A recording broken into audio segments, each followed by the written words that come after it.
আসসালামু আলাইকুম ভিউয়ার্স, এই যে দেখতে পাচ্ছেন আলু ভর্তা। হ্যাঁ, এটা বগুড়ার আলু ভর্তা এবং শুকনো মরিচের ঝাল। আজকে আমি পান্তা খাওয়া শুরু করব। আপনারা দেখতে পাচ্ছেন এটা পান্তা ভাত, একটা পেঁয়াজ, দুটো মরিচ নিয়ে আমি পান্তা ভাত খাওয়া শুরু করেছি। একটু লবণ নিয়ে নিলাম। বাঙালির খুব পছন্দের খাবার এই পান্তা।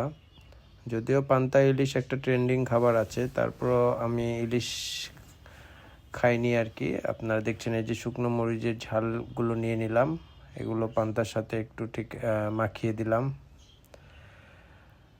এই আলু ভর্তাটা খুব মজাদার হয়। আলু ভর্তা দিয়ে পান্তা খেলে আপনার খুব ভালো লাগবে আশা করি। এটা বাঙালির খুব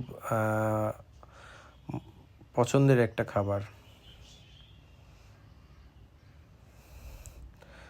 একটা আস্ত পেঁয়াজ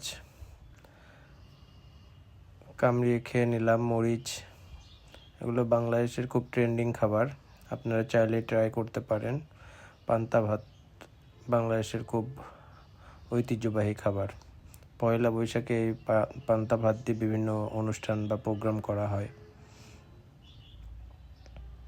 ধন্যবাদ ভিউয়ার্স, ভিডিওটি দেখার জন্য। আসসালামু আলাইকুম।